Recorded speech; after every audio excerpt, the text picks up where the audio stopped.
Man, oh man, listen. I hate being right about things.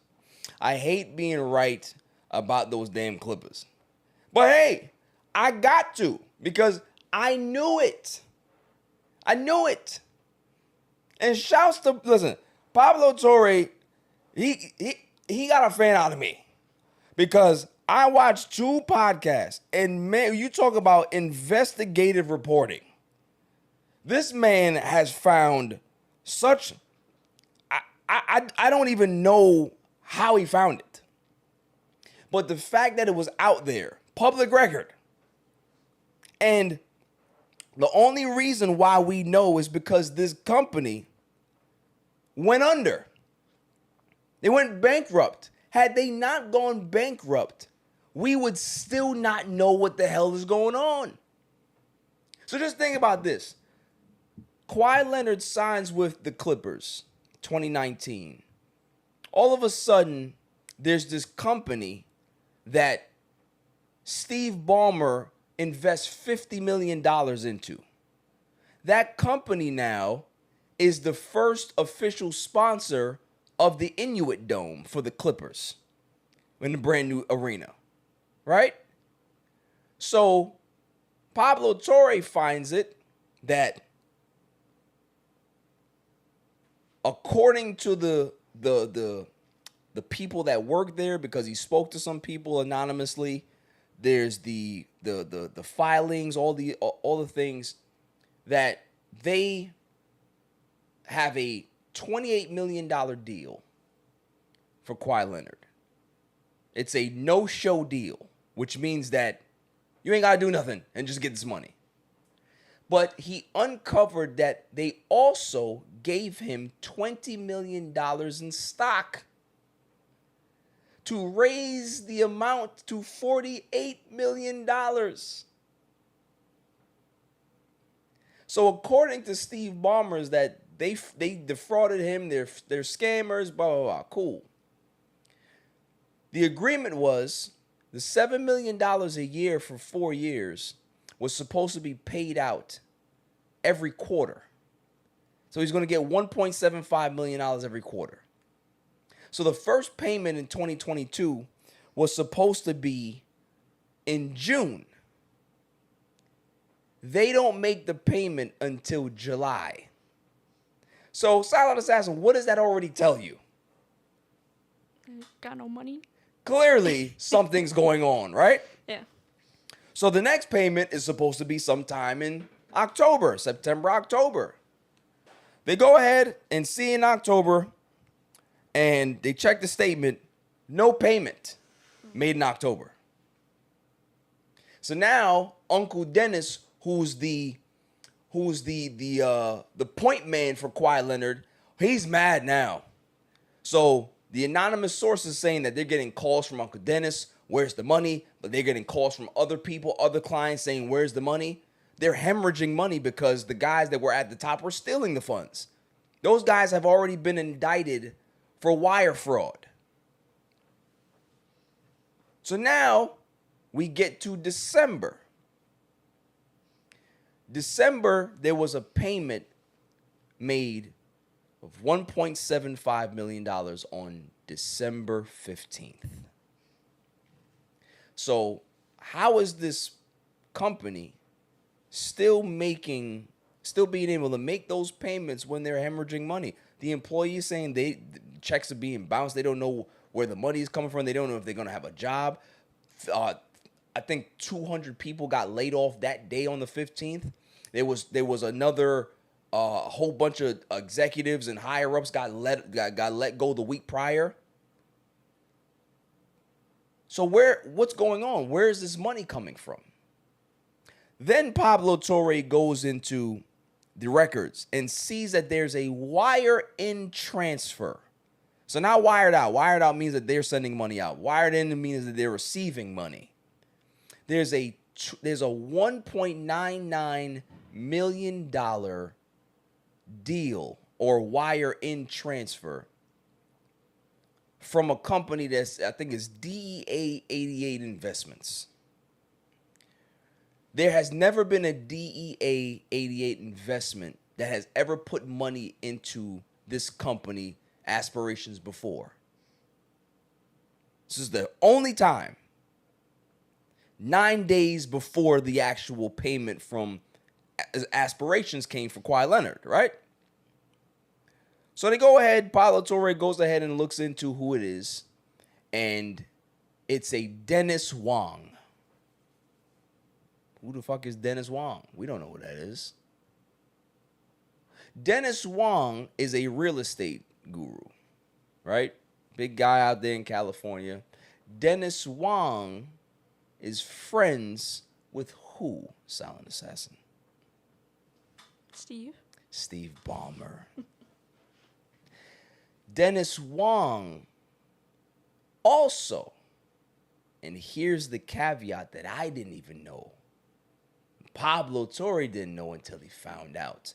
Steve Ballmer is the owner of the Los Angeles Clippers. I've never known any other owner. There is no minority stake owner in the Clippers. Oh, yes, there is. Steve Ballmer owns 99% of the Clippers. Silent Assassin, would you like for me to tell you who owns the other 1%? Mr. Wong? Mr. Dennis Wong. Interesting. Here's the other part of this. Do you know that back in 2022, Mr. Dennis Wong has some ownership stake in aspirations? It's like a 0.72 ownership stake, right? Interesting. Yet when you look at the court filings, the company was in default at that time. They had litigation against them. So if you sign papers and you know that a company is already in default, and then all of a sudden there comes this almost $2 million wire transfer payment for a company that has a priority to pay Kawhi Leonard his money, because that's the deal that they made, and it came in 9 days before Aspirations makes the deal to Kawhi Leonard. Oh, doesn't that look fishy? Now, let's go ahead and just say that plausible deniability. He doesn't know what's going on. He gets a call from Steve Ballmer. Hey, listen, can you put in some money to Aspiration? Or you even saying, you call up Steve and say, hey, you know what's going on with that company, man? Aspiration, everything's all right? I feel like investing some money into there. Here's the problem with that. Do you know who works at Aspirations, Silent Assassin? I don't know. Mr. Wong? For Mr. Wong. For Mr. Wong? His daughter. His daughter works for Aspirations. So, how funny is it if you have inside information that you don't know that this company is actually not doing so well? And who's to say that you give money, you're not asking, well, I'm giving this money, where is this money going into? Is it going into donations? Is it going into philanthropy work? Is it going into payroll? Where is it going? Is it going to advertising? Where is it going? You just send money, and then all of a sudden, there's a payment made? Yeah, so like he could have millions, but $2 million is still $2 million to be sending out to people. Just a random place that you've never put money into before. Yeah. So again, people can go ahead. You can go on SportsCenter, Steve Ballmer, and you can say, "Oh, well, the Clippers have always been compliant with the circumventing of the cap. We have never done." Okay. Why are you on SportsCenter anyway? Pablo Torre is just a podcaster and a reporter. Why did you feel that you had to get in front of this? Interesting. What's also interesting is that this is not the first time that Steve Ballmer has been caught doing this. In 2015, he was fined $250,000 from the NBA for trying to circumvent the cap, trying to give DeAndre Jordan, who was way over the hill at that time, a little bit more money. In 2019, when Kawhi Leonard signed with the Clippers, there was a complaint that was filed that they said that there was bad business, why that deal went through. NBA investigated and they found nothing. This is now the third time that something is coming up. Smoking gun, where there's smoke, there's fire. Of course. So here's what I'm going to say. And everybody knows that I can't stand the Clippers. But it has nothing to do with that. My thing is that if you're a cheater, you're a cheater. And a lot of these guys that are these rich, powerful moguls that have all of this money and they can do whatever the hell they want, they sometimes feel that they're smarter than everybody else. They feel that they can be able to do what they want to do because they think that they're smarter than everybody else. So if this is something that is found and they're found guilty, you need to drop the hammer down. And when I mean hammer, I mean, as I said last week, you take away draft picks for the next decade. You make sure that they have no ability to build their team through the draft, period. You make sure that you probably void Kawhi Leonard's contract, and now he has to be a free agent. You now make sure that you suspend everybody in charge. So that's Dennis Wong, that's Steve Ballmer, and he better hope that he doesn't actually get the team stripped away from him too. There's a lot of ramifications for this particular charge, this allegation, if it is true. If it is true, that's all I'm saying. I don't know if it's true, but it damn sure looks true. So, any thoughts on this, Alan Assassin? I hope they all get caught. Just all these rich people thinking they could get away with everything. I feel like Mr. Wong definitely knew what was up because they just want to play like, oh, like maybe he stole my money, like someone else we know in baseball. But, yeah.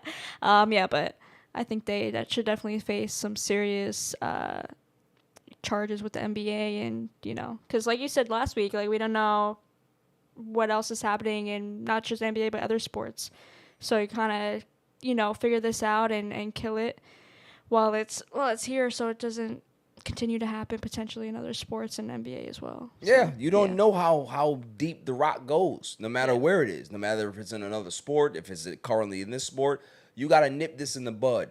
But what I do know is that the owners, they had the owners meeting, I think the governor's meeting a couple of days ago. Owners were not happy because Adam Silver is trying to skate around this thing, and he didn't want to talk about it at the meetings while a lot of owners wanted to. And he got the big lawyers on it now. They're going to investigate. And this is going to take a while. This is not something that's going to, happen and get a resolution in the next couple of weeks. This is going to take a long time to get to a resolution. But when they do, I firmly believe that the Clippers will be found guilty because in the actual CBA bylaws, they said that if there is cause, there needs to be a plausible reason.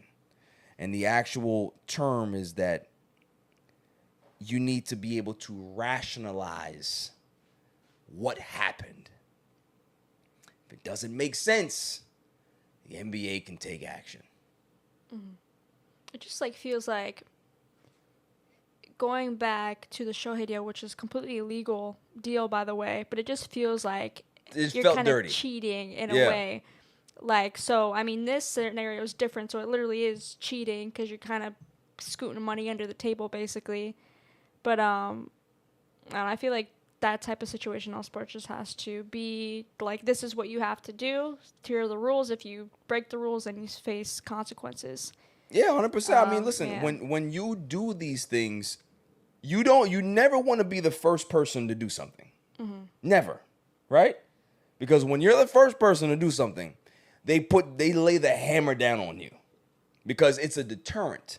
Mm-hmm. So they have to make sure that penalty that they give you is a message for everybody else. Now you see this bald idiot over here, Steve Ballmer, that did this? Yeah, we're going to make sure that we get him. So that all you other owners that think that you're higher than the game and you want to think that you're smarter than everybody else, no. Because again, bad things always come to the light. Yes, there was scam with this aspirations company, but guess what? They filed bankruptcy, and now all the information has to come out. And shouts to Pablo Torre for being able to get on that. Because man, oh man, I was locked in. And shouts to Jimmy. Jimmy made sure he gave me some detailed notes from that podcast, and it was great. See if I missed anything. No, I didn't miss anything. So I'm going to wait. I'm going to sit here and wait. Because if the Clippers are found guilty, I am going to have such a party down here. I'm going to have Laker fans down here. It's going to be I'm going to have Jasmine decorate. It's going to be great. That's going to be the best thing. And I want to see what thighs Mr. Steve Ballmer is going to be grabbing then. What yelling he's going to do then. Where Kawhi Leonard is going to end up then. That's what happens when you go to a franchise. And Uncle Dennis is smart. You only can do this with desperate people. You couldn't do this with anybody else. It's kind of like when you're in a relationship, right? You have these man-eating women that come out here and man-eating women-eating men, right? That manipulate. They come in there and they do things. Why? Because there's a smell of desperation. So you can be able to go in there and take advantage and do what you want to do. Why? Because who are you going to get? You better be lucky that I'm with you. Oh, you're right. Find somebody with that poor person has low self-esteem and realize that maybe this is it for me. Maybe this is the last relationship. Maybe this is the last chance I'll get at happiness. So you'll find the wrong person to come and prey on you because you're desperate. And that's what the Clippers have always been. I say it all the time. Death, taxes, and the Clippers will always be bad. They don't have to be bad on the court in regards to records, but there's something about them. They're just like that screw-up family member that you just look at them and say, can you just do something right? Anything? They're screw-ups. And I'm glad that this is happening because it sheds light on just because you're the richest man in sports doesn't mean that you're above the law.